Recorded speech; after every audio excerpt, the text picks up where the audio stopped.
Hello students, today in this video we are going to learn about conjunction. आपके parts of speech होते हैं 8 kinds of parts of speech. तो उन 8 प्रकार के parts of speech में conjunction एक बहुत ही महत्वपूर्ण टॉपिक है, महत्वपूर्ण parts of speech है. छोटे छोटे conjunction होते हैं जो हमें सिखाते हैं कि हमें शब्दों को जोड़ करके उनका किस प्रकार से अर्थ निकालना है.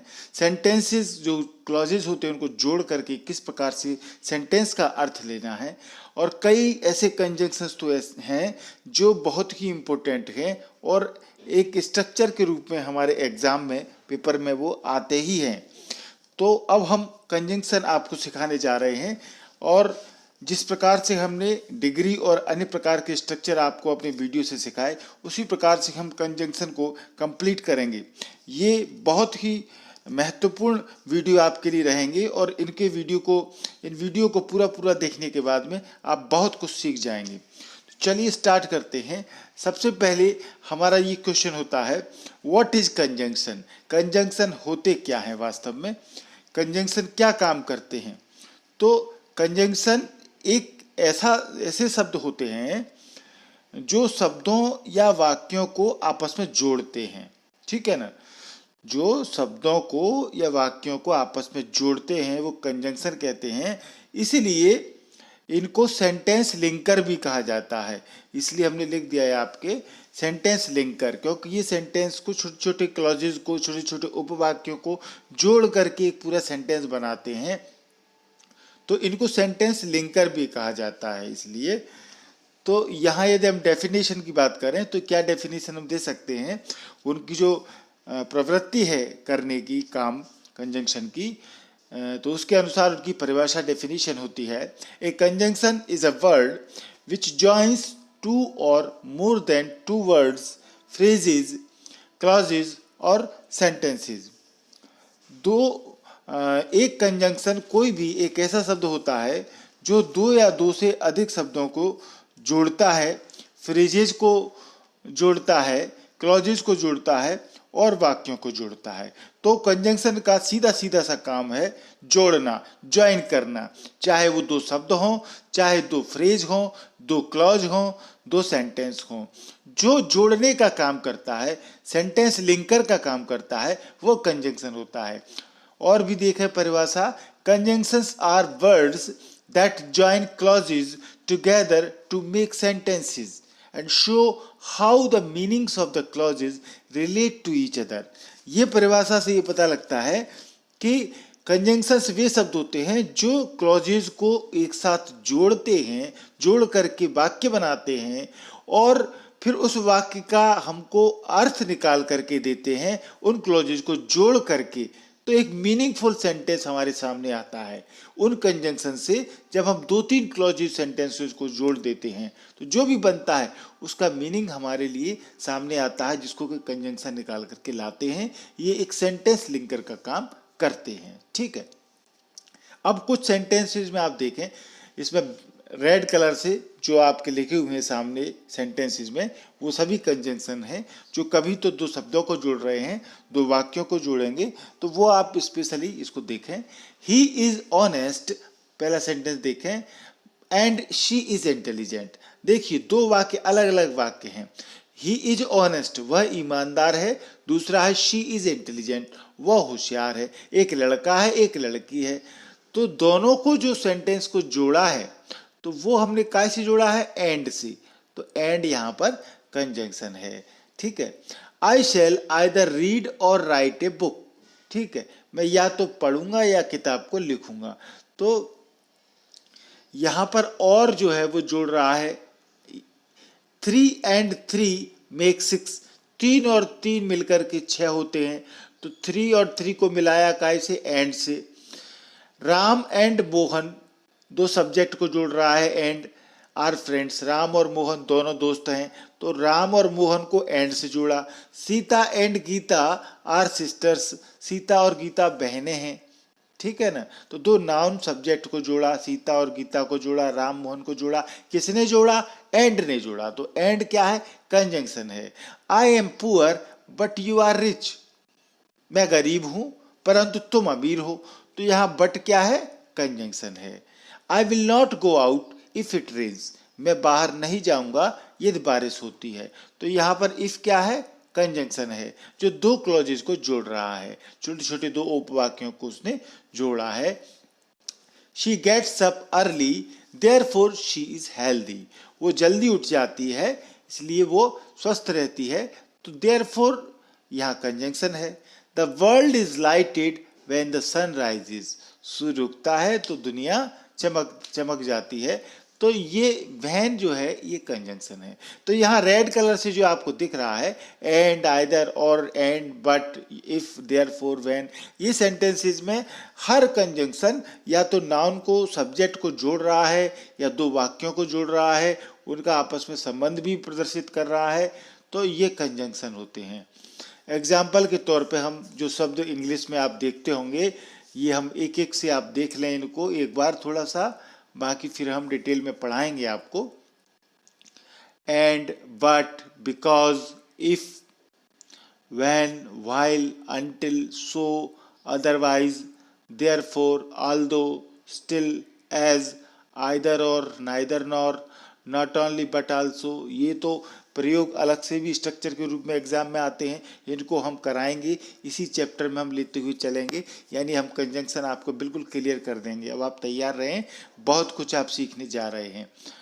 बट आल्सो हो गया, that, both, and, as if, unless, whether, where, as well as, yet, though, etc इत्यादि। ये तो कुछ नाम हमने लिख दिए हैं शॉर्ट में एग्जाम्पल के तौर पर आपको बताने के लिए कि ये कंजंक्शन होते हैं, पर बहुत से कंजंक्शन होते हैं जो हम आपको लेकर के आएंगे और आपको उनकी बारीक जानकारी हम देंगे।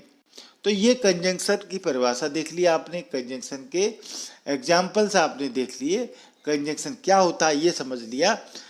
तो इसके बाद में हम नोट कुछ बातें क्लियर कर लेते हैं। अब तो नोट करके हम एक बात और आपको बतानी है जो कि हम इसमें अब बता रहे हैं आपको। Conjunctions must be carefully distinguished from relative pronouns, relative adverbs and prepositions which are also connecting words. ये बात हम आपको बताने जा रहे हैं कि कंजंक्शन को सावधानी से हमको पढ़ना चाहिए, क्योंकि इनमें कुछ अंतर भी होता है। जैसे कि रिलेटिव प्रोनाउंस भी होते हैं, रिलेटिव एडवर्ब होते हैं और प्रीपोजिशन होते हैं, ये भी कनेक्टिंग वर्ड्स होते हैं, ठीक है ना। रिलेटिव प्रोनाउन, रिलेटिव एडवर्ब और प्रीपोजिशन ये भी कनेक्टिव वर्ड्स होते हैं और जिनका प्रयोग भी हम अलग अलग वाक्यों में रिलेटिव प्रोनाउन, रिलेटिव एडवर्ब या प्रीपोजिशन के रूप में करते हैं। साथ ही कंजंक्शंस के रूप में भी इनका काम करते हैं, यानी दोनों तरीके से ये काम करते हैं। जो इनका पार्ट्स ऑफ स्पीच ये जो हैं उनका तो बेसिक फंक्शन इनका ये करते ही हैं, पर ये कनेक्टिव का भी काम करते हैं, कनेक्टिंग वर्ड्स की तरह भी काम करते हैं। तो हमको ये पता होना चाहिए कि ये शब्द कंजंक्शन है या नहीं, ये डिफरेंस हमको पता होना चाहिए कि कंजंक्शन वर्ड कौन सा है और फिर यहाँ रिलेटिव प्रोनाउन कौन सा है, रिलेटिव एडवर्ब कौन सा है, प्रीपोजिशन कौन सा है, क्योंकि ये सभी दो तरह के काम भी करते हैं। पर कंजंक्शन जो है वो केवल एक ही काम करता है, जोड़ने का, और कोई दूसरा काम नहीं करता। हमको यही समझने वाली बात है जिसको समझना है। कंजंक्शन केवल जोड़ने का काम करता है, इसके अतिरिक्त और कोई काम नहीं करता। तो इस बात को हमने क्लियर करके आपके सामने लिख दिया है। कंजंक्शंस ओनली जॉइन, कंजंक्शन केवल जोड़ते हैं। They do not other work, वे दूसरा काम नहीं करते हैं, ठीक है ना। जैसे रिलेटिव प्रोनाउन, रिलेटिव एडवर्ब और प्रीपोजिशन कंजंक्शन का भी काम करते हैं और अपना जो बेसिक फंक्शन है उनका वो भी काम करते हैं, पार्ट्स ऑफ स्पीच का। पर कंजंक्शंस जो हैं वो केवल जोड़ने का काम करते हैं, वे और कोई दूसरा काम नहीं करते हैं।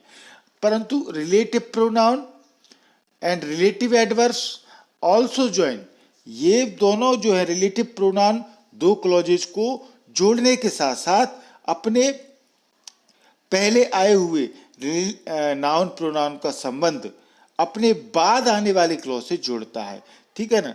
दो क्लॉजेज को जब जोड़ना होता है और इसमें रिलेटिव प्रोनाउन का हम इस्तेमाल करते हैं, तो दो क्लॉजेज को जोड़ने के साथ साथ ये क्या करता है, रिलेटिव प्रोनाउन अपने पहले आए हुए नाउन प्रोनाउन का संबंध अपने बाद वाले क्लॉज से जोड़ता है, ठीक है। रिलेटिव एडवर्ब ये भी दो क्लॉजेस को जोड़ता है। ये दो क्लॉजेस को जोड़ने के साथ साथ अपने बाद वाले क्लॉज के वर्ब को, बाद वाले क्लॉज के वर्ब को, उसकी क्रिया को मॉडिफाई करता है। ये एडवर्ब का फंक्शन करता है।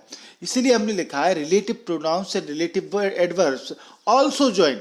ये भी जोड़ते हैं, ये भी कंजंक्शन का काम करते हैं, बट दे डू मोर, परंतु वे कुछ और भी काम करते हैं। तीसरी बात आती है प्रीपोजिशन की। A preposition also join two words. ये भी दो शब्दों को जोड़ता है, but it does more, it governs a noun और प्रोनाउन। प्रीपोजिशन जिस नाउन प्रोनाउन के मतलब नाउन या फिर नाउन के इक्विवेलेंट कोई भी शब्द है उसके पहले लगा रहता है प्रीपोजिशन। और उसका काम क्या होता है प्रीपोजिशन का? उसका काम होता है उसका संबंध, जो नाउन है उसका संबंध किसी खास दूसरे शब्द या दूसरे नाउन से, दूसरे शब्दों से ये कराता है। तो a preposition also join two words, ये भी कंजंक्शन का काम करता है, but it does more, it governs a noun और प्रोनाउन। ये नाउन और प्रोनाउन का संबंध भी बताता है। तो ये एक डिफरेंस है कंजंक्शन का बाकी चीज़ों से। तो आपको ये बारीक जानकारी हमको देनी थी, इसको समझते हुए हम आगे करेंगे। जैसे इन सेंटेंसेज में आप देखें, this is the pen that she gifted me. ये पेन है जो कि उसने मुझको गिफ्ट किया। अब यहाँ पर दैट क्या काम कर रहा है? रिलेटिव प्रोनाउन का काम कर रहा है, क्योंकि इसके पहले जो क्लॉज है दिस इज द पेन और फिर बाद में है शी गिफ्टेड मी, तो ये उसको जोड़ते हुए, क्लॉज को जोड़ते हुए उसको क्वालिफाई कर रहा है। तो दैट यहां पर क्या है? रिलेटिव प्रोनाउन का काम कर रहा है। दूसरा सेंटेंस है this is the car that I bought yesterday. ये कार है, ठीक है। तो दैट के पहले पेन है, दैट के पहले कार है। जिस नाउन को वो मॉडिफाई कर रहा है, जिस नाउन के बारे में बता रहा है, उसके बारे में आगे जो जानकारी वो दे रहा है। तो यहाँ दैट क्या है? रिलेटिव प्रोनाउन का काम कर रहा है। This is the car I bought yesterday, तो दैट यहां पर क्या है? रिलेटिव प्रोनाउन का काम कर रहा है। नीचे देखें sentence, this is the place where I was born. ये वो जगह है जहां मैं पैदा हुआ था। तो वेयर यहां पर क्या काम कर रहा है? रिलेटिव एडवर्ब का काम कर रहा है। He found the box where he had left it. तो यहां पर भी वेयर क्या काम कर रहा है? रिलेटिव एडवर्ब का काम कर रहा है। I know that he is quite fine, परंतु यहां पर दो सेंटेंस हैं। एक है आई नो, मैं जानता हूं, फिर है ही इज क्वाइट फाइन, कि वो ठीक है, पूरी तरीके से ठीक है। तो यहां दैट क्या काम कर रहा है? कंजंक्शन का काम कर रहा है। यानी यहां देखिए दैट रिलेटिव प्रोनाउन का भी काम कर रहा है और दैट कंजंक्शन का भी काम कर रहा है, ठीक है। तो ये डिफरेंस समझते हुए हमको करना है। तो नोट करने वाली बात क्या सीखे हम? Conjunctions are nearly connecting words. Connecting जो कंजंक्शंस होते हैं वो केवल क्या क्या होते हैं? जोड़ने का काम करते हैं। ये केवल जोड़ने वाले वाक्य होते हैं। यहाँ नियरली को आप काटिए, ये थोड़ा गलत हो गया है, इसको आप मेयरली कीजिए, मेयरली, MERELY, मेयरली। तो conjunctions are merely connecting words. अब देखिए कंजंक्शन का कार्य मात्र वाक्यों या शब्दों को जोड़ना है, ये अब आप सीख गए। जबकि रिलेटिव प्रोनाउन, रिलेटिव एडवर्ब या प्रपोजिशन न केवल प्रोनाउन या एडवर्ब प्रपोजिशन का भी कार्य करते हैं। ये जो तीनों हैं, relative pronoun, relative adverb, preposition, ये तीनों जो बेसिक है उनका काम, वो केवल प्रोनाउन, एडवर्ब या प्रपोजिशन का भी कार्य करते हैं, बल्कि वाक्यों को जोड़ते भी हैं। यानी ज्वाइन करने के अलावा ये और भी काम करते हैं। जबकि कंजंक्शंस केवल कनेक्टिंग वर्ड्स हैं। एक ही शब्द किसी वाक्य में प्रयोग के आधार पर कंजंक्शन होता है, तो अन्य वाक्य में अन्य पार्ट्स ऑफ स्पीच की तरह कार्य करता है। यानी एक ही, जैसे आपने दैट का देखा, तो दैट रिलेटिव प्रोनाउन का भी काम कर रहा है, कंजंक्शन का भी कार्य कर रहा है। इसको आप इन उदाहरणों से और समझ लेंगे। Mohan has been absent since Monday, ठीक है। तो यहां पर सिंस जो है प्रीपोजिशन का काम कर रहा है, ठीक है। वो समय को बता रहा है कि मोहन कब से उपस्थित रहा है, मंडे से। I will buy apples since my son likes them. यहां सिंस कंजंक्शन का काम कर रहा है, कंजंक्शन का जोड़ रहा है दो वाक्यों को कि आई विल बाई एप्पल्स, मैं सेब खरीदूंगा, एक ये सेंटेंस हो गया। दूसरा सेंटेंस है माई सन लाइक्स देम, मेरा बेटा उनको पसंद करता है, किनको? एप्पल्स को, सेब को पसंद करता है। तो दो अलग अलग सेंटेंस है, इनको कौन जोड़ रहा है? सिंस। तो यहां पर सिंस क्या काम कर रहा है? कंजंक्शन का। परंतु यहां ऊपर वाले सेंटेंस में सिंस प्रपोजिशन का काम कर रहा है। ठीक है, अब ये बाकी देखें, स्टे टिल मंडे, मंडे तक रुको। तो यहां टिल क्या बता रहा है? प्रपोजिशन का काम कर रहा है।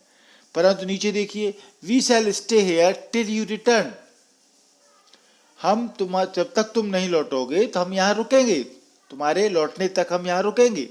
तो यहाँ टिल क्या काम कर रहा है? कंजंक्शन का काम कर रहा है। ठीक है, तो और सेंटेंस देखें, the boy rain after the bus, लड़का बस के पीछे भागा। तो यहाँ आफ्टर क्या बता रहा है? पोजीशन बता रहा है कि बॉय और बस की क्या पोजीशन थी, उनमें आपस में क्या संबंध था कि लड़का बस के पीछे भाग रहा था। तो आफ्टर प्रपोजिशन है जो कि दो नाउन के बीच में रिलेशन बता रहा है, उनकी पोजीशन बता रहा है। तो आफ्टर जो है क्या हुआ? प्रपोजिशन। परंतु यहां देखें, Ram came after Dasharath had died, Dasharath के मरने के बाद राम आए। तो यहां आफ्टर क्या है? कंजंक्शन का काम कर रहा है जो कि दो सेंटेंस को जोड़ रहा है। अगला देखें, the thief stood before the police, यहां बिफोर टाइम को बता रहा है कि थीफ और पुलिस में क्या संबंध था। थीफ जो है चोर पुलिस के सामने खड़ा हुआ था, तो यहां बिफोर प्रपोजिशन है। परंतु यहां देखें, लुक बिफोर यू लीव, तो बिफोर यहां पर कंजंक्शन का काम कर रहा है, उछलने से पहले देखो, देखो और उछलो। I have not seen this before, यहां पर बिफोर क्या काम कर रहा है? एडवर्ब का काम कर रहा है। तो बिफोर प्रीपोजिशन का भी कर रहा है, कंजंक्शन का भी कर रहा है और एडवर्ब का भी कर रहा है। तो इस प्रकार से एक वर्ड जो है वो हमको ये अंतर देखना पड़ेगा कि एक वर्ड उस सेंटेंस में कंजंक्शन का काम कर रहा है, प्रीपोजिशन का कर रहा है, रिलेटिव प्रोनाउन का कर रहा है, रिलेटिव एडवर्ब का कर रहा है, किस चीज का वो कर रहा है। ठीक है, तो ये बारीक अंतर है, ग्रामर की छोटी छोटी बातें हैं, वो आप सीख गए होंगे।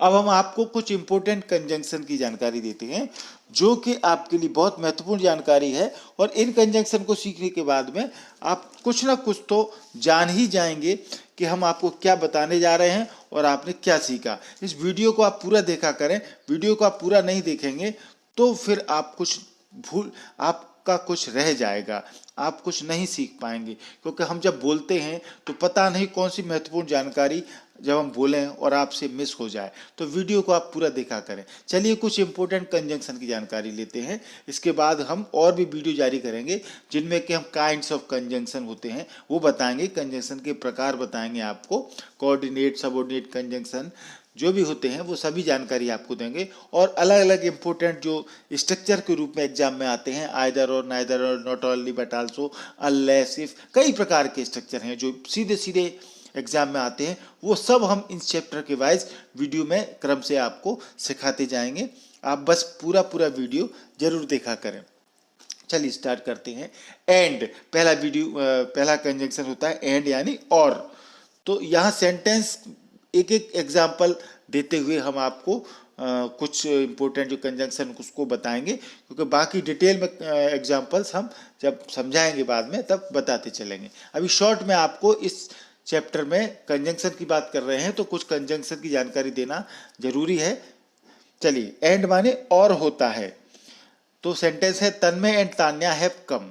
तो यहाँ पर तन्मय और तान्या दोनों को जोड़ा है, दोनों सब्जेक्ट को जोड़ा है, एंड नहीं, ये कंजंक्शन है, तन्मय और तान्या आ चुके हैं। दूसरा है एज वेल एज, इसका अर्थ होता है और भी तथा। She has abused me as well as threatened to beat me, ठीक है ना, उसने मुझे गाली दी है और मारने की भी धमकी दी है। तो इसका ये अर्थ हो जाएगा, यानी भी, और भी, यानी और भी क्या काम किया है, उसने मुझे गाली दी है और मारने की भी धमकी दी है।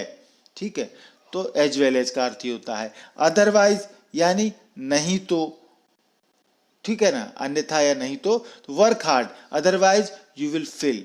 कठोर मेहनत करो अन्यथा तुम फेल हो जाओगे, नहीं तो तुम फेल हो जाओगे। ठीक है ना, इस तरीके से इनके अर्थ होते हैं। चौथा है और एल्स, यानी नहीं तो, हरी अप, जल्दी करो, और एल्स नहीं तो यू विल मिस दैट बस, you will miss the train, you will miss the, कुछ भी हो सकता है, plane.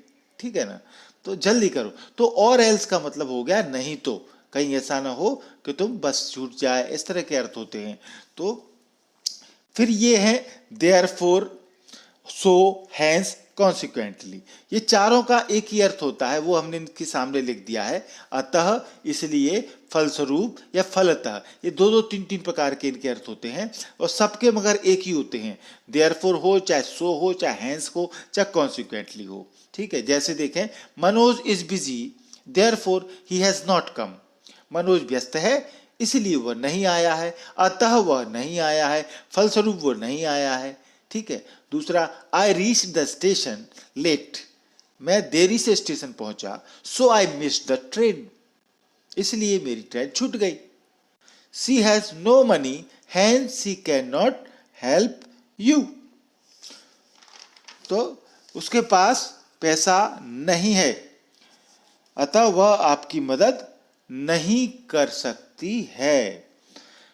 He is weak in English, वह इंग्लिश में कमजोर है, फलस्वरूप, consequently he has got plugged, फलस्वरूप वह फेल हो गई, असफल हो गई, असफल हो गया। ठीक है ना, इस प्रकार से हम ये इनके अर्थ होते हैं। फिर देखें आइदर और, ये अलग अलग दो शब्दों के कंजंक्शन होते हैं, इनके अर्थ होते हैं या तो या। ठीक है ना, आइदर यू और your friend stole my watch, या तो तुमने या तुम्हारे भाई ने मेरी घड़ी चुराई है। ठीक है, इसके बाद है नाइदर नॉर, इसका अर्थ होता है न तो डॉट डॉट न। ठीक है, यानी किसी व्यक्ति ने न तो ये किया न वो किया। He is neither my friend nor my enemy, वह न तो मेरा मित्र है और न मेरा दुश्मन है। ठीक है, बोथ एंड, इसका अर्थ होता है और भी। ठीक है, I both love and honour her, मैं उससे प्यार करता हूं और उसका सम्मान भी करता हूं, यानी दोनों काम करता है। सो दैट, इसका अर्थ होता है इतना कि, पढ़ाई होगा आपने। My father is so weak that he can not walk, मेरे पिताजी इतने कमजोर हैं कि वो चल नहीं सकते हैं। एक ये महत्वपूर्ण कंजंक्शन होता है टू टू। ठीक है, इसको मैं बड़ा टू और छोटा टू कहता हूं क्योंकि TOO, इसमें एक ओ ज्यादा होता है। ठीक है, तो इनका अर्थ होता है इतना कि, he is too tired to walk, ये नेगेटिव अर्थ देते हैं, यानी कि इसका अर्थ ये है कि वो इतना थका हुआ है कि काम नहीं कर सकता, इसमें नेगेटिव सेंस रहता है। ये बहुत इंपॉर्टेंट स्ट्रक्चर है, इसके लिए हम अलग से आपको इसका वीडियो बनाएंगे। फिर आता है सो एज, इतना जितना कि, he is not so poor as he appears to be, वह इतना गरीब नहीं है जितना कि वो मालूम होता है, जितना वो दिखता है। एज इतना जितना कि, he is as wise as his brother, वह इतना बुद्धिमान है जितना कि उसका भाई। वेदर और ये चाहे या, ये बहुत आता है अनसीन पैसेज में, हमको देखने को मिलते हैं इस तरह के सेंटेंसेस में ये conjunction. I did not care whether you go और स्टे, मुझे परवाह नहीं चाहे तुम जाओ या ठहरो। ठीक है, वेदर और ये इंपोर्टेंट है, ये आप इसको अर्थ को समझ लें आप यहाँ पर, चाहे या। I did not care whether you go और स्टे, मुझे परवाह नहीं चाहे तुम जाओ या ठहरो। एज सो, यानी जैसा वैसा ही। As is the child so is the man, जैसा बच्चा होता है वैसा ही आदमी बनता है। एज इज द चाइल्ड, जैसा बच्चा होता है, सो इज द मैन, वैसा ही आदमी बनता है। ठीक है, एज सुन एज, जो ही त्यों ही, बहुत इंपॉर्टेंट स्ट्रक्चर है, इसको आपको बताएंगे। As soon as the teacher entered the class the students stood up, जो ही शिक्षक क्लास में प्रवेश किया, शिक्षक ने क्लास में प्रवेश किया, विद्यार्थी खड़े हो गए, तो ये एज सुन एज होता है। ये बहुत इंपॉर्टेंट स्ट्रक्चर है। बट यानी परंतु ये तो आप जानते ही हैं, पर, परंतु, लेकिन, मगर, किंतु, परंतु, ये सब बट होता है। She is poor Indeed but her character is spotless. तो यहाँ पर दो सेंटेंस है जिनको कि हमने बट से जोड़ा है। एक तो है शी इज पुअर इंडीड और फिर है हर करेक्टर इज स्पॉटलेस। तो वह वास्तव में गरीब है, इंडीड यानी वास्तव में, वह वास्तव में गरीब है, लेकिन वो उसका चरित्र, करेक्टर जो है वो स्पॉटलेस है, निष्कलंक है, बेदाग है। ठीक है। फिर है और का अर्थ होता है या, अथवा, नहीं तो, के और न, ये सब अर्थ होते हैं और के। और का आपने देखा हो जब पेपर में आपके में क्वेश्चन आते हैं तो जब दो क्वेश्चन अथवा में होते हैं तो अथवा हिंदी में लिखा रहता है, इंग्लिश में होता है तो और लिखा रहता है। ठीक है ना। जब दो क्वेश्चन अथवा में होंगे पेपर में ध्यान रखें तो एंड नहीं लगा होगा, उनके बीच में और लगा होगा। उस और का अर्थ होता है अथवा या। ठीक है। जैसे सेंटेंस देखिए, गो एट वंस और you will miss the train. अभी जाओ, तुरंत जाओ, नहीं तो गाड़ी, बस नहीं मिलेगी, प्लेन नहीं मिलेगा, कुछ भी हो सकता है। तो और यानी नहीं तो to be sure it is Arun और his younger brother that has stolen my mobile. ठीक है। अरुण ने या उसके छोटे भाई ने मेरे मोबाइल को अवश्य ही चुराया है। तो ये या, ठीक है ना, और के रूप में आया है। फिर है नो सूनर देन, इसका अर्थ जो ही त्यों ही, यानी जो एज सून एज का स्ट्रक्चर होता है उसको ही हमको नो सूनर देन में बदलना होता है। ये बहुत इंपॉर्टेंट स्ट्रक्चर है, आता ही है। चलिए इसको हम बताएंगे इन्हीं में कंजंक्शन के आगे चल कर के वीडियो में। तो नो सूनर देन यानी जो ही त्यों ही, ये भी वही अर्थ होता है जो एज सून एज का होता है। तो नो सूनर, इसके तीन तरीके से हम सेंटेंस कर सकते हैं नो सूनर देन वाले। तो ये एक आपको बता रहे हैं, no sooner had I reach the station than the train steamed off. जो ही मैं स्टेशन पर पहुंचा त्यों ही गाड़ी चल दी। जो ही मैं स्टेशन पर पहुंचा त्यों ही गाड़ी चल दी। तो ऐसे कर सकते हैं। दूसरा है no sooner did the bell ring than the boys ran out of their class, then the students ran out of their classes. जो ही घंटी बजी त्यों ही लड़के, छात्र अपनी कक्षाओं से बाहर निकल आए। ठीक है। No sooner did she arrive than she begins to work. जो ही वह पहुंचती है त्यों ही वो काम करना शुरू कर देती है। तो इस प्रकार से। फिर एक आता है हार्डली वैन, स्केर्सली वैन। ये 2223 नंबर पर जो दिया है इसमें आप हार्डली और स्केर्सली, ये इनके अर्थ होते हैं मुश्किल से या कठिनाई से। जब कोई काम बड़ी मुश्किल से होगा, बड़ी कठिनाई से होगा तो हार्डली स्केर्सली का रहता है, उनके बाद में हम वैन का प्रयोग करते हैं। तो हार्डली वैन मुश्किल से, कठिनाई से, डॉट डॉट डॉट के। जैसी सेंटेंस देखें, she had hardly reached the station when it began to rain. वह मुश्किल से ही स्टेशन पर पहुंची थी कि वर्षा होने लगी।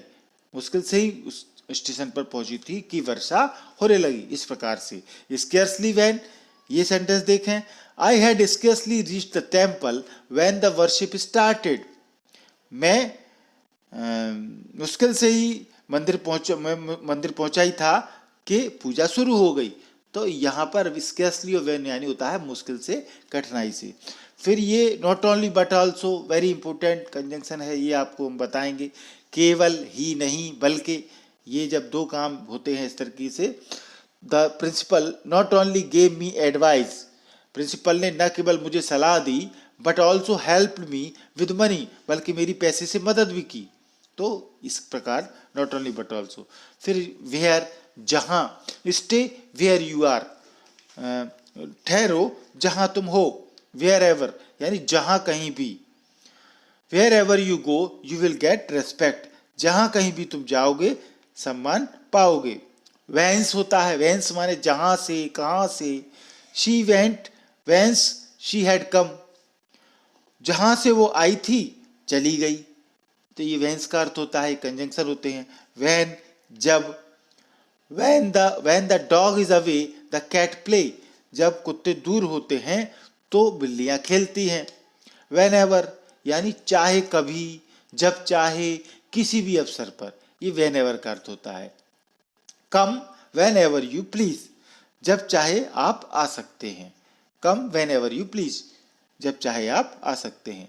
टिल और अनटिल यानी तब तक जब तक इनके अर्थ होते हैं। He won't leave this job, till या अनटिल दोनों में से कोई एक लगा सकते हैं।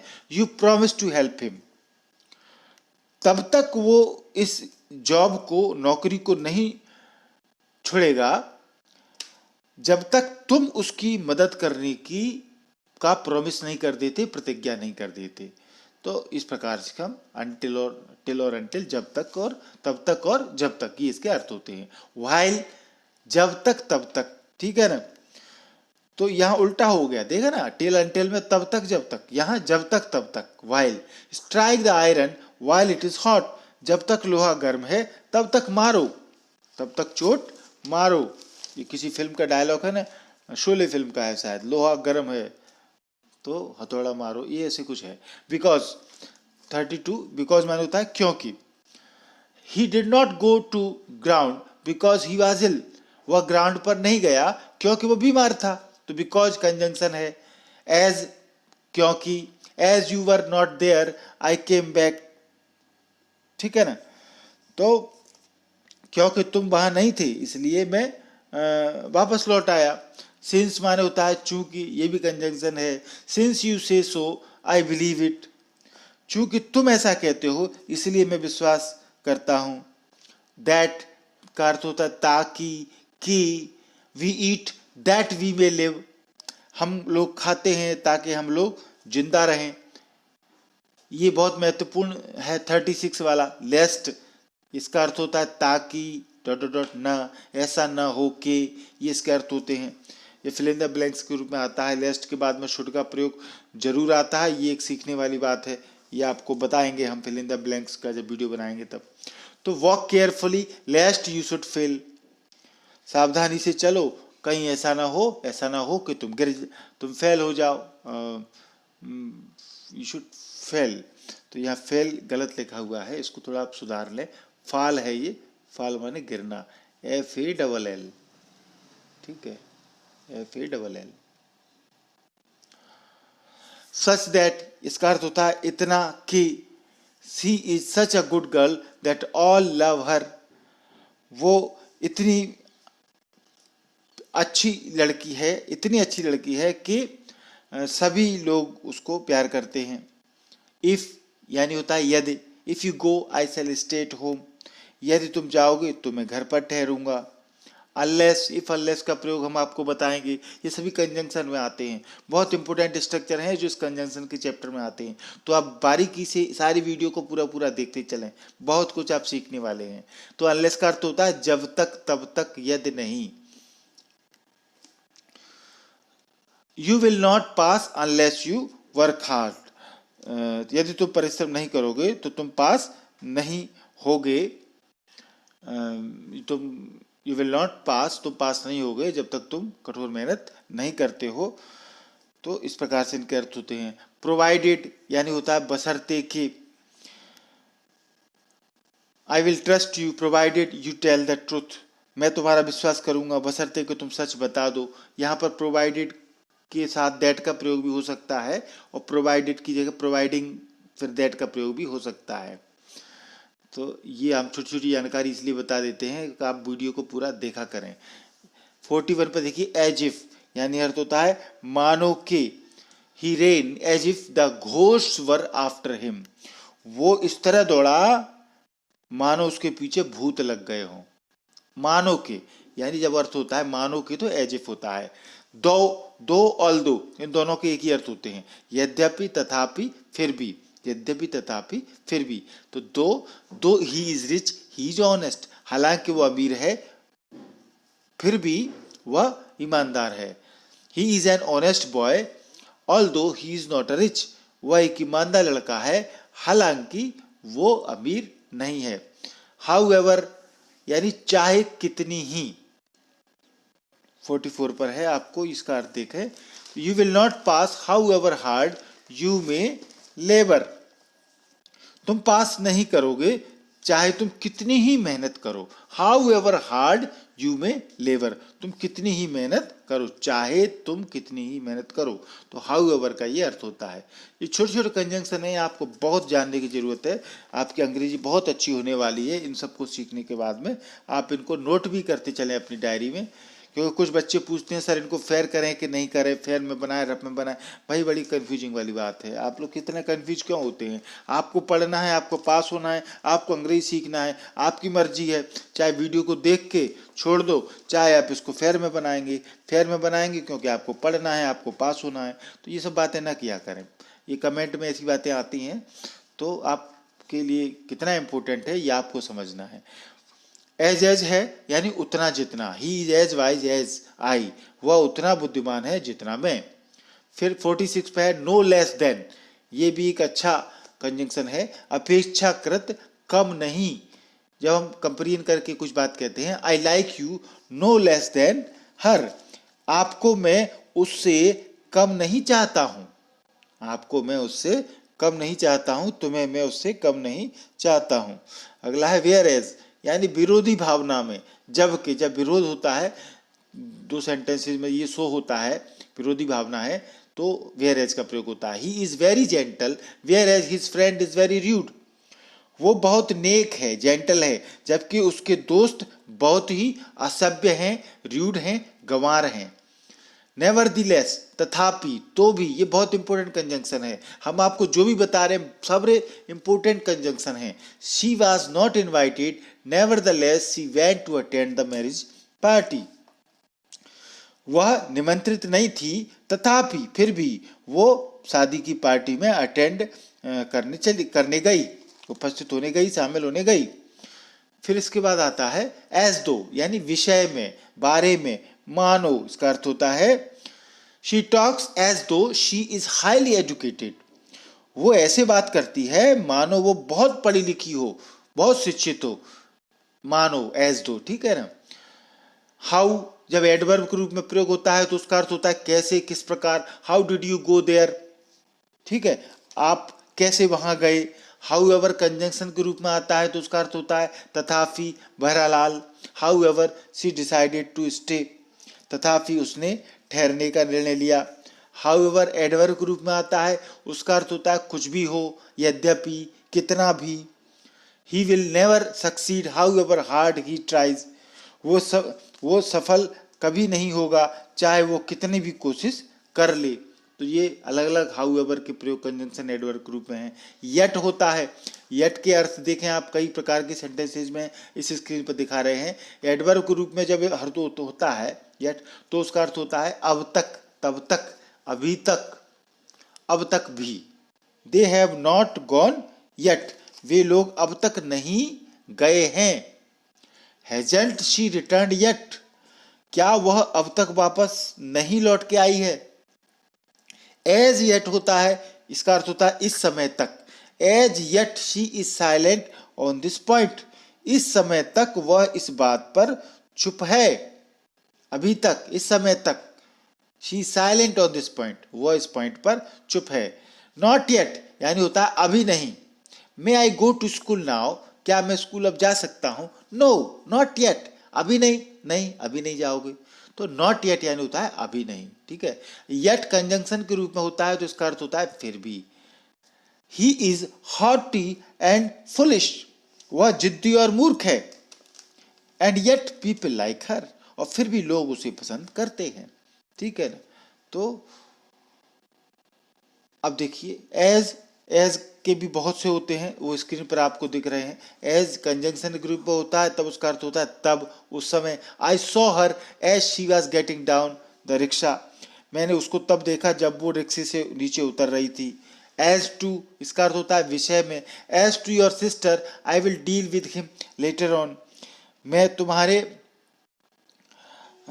तुमसे तुम्हारे बहन के विषय में बाद में बात करूंगा, ठीक है, बाद में डील करूंगा, बात करूंगा। सो एज टू यानी इस वजह से। She stood up so as to see better, वह मदद करने की वजह से खड़ा हुआ, इस वजह से। सो एज टू इसका मतलब सी स्टूड अप, वो खड़ी हुई, सॉरी वह खड़ी हुई, so as to see better, ताकि वो मदद कर सके।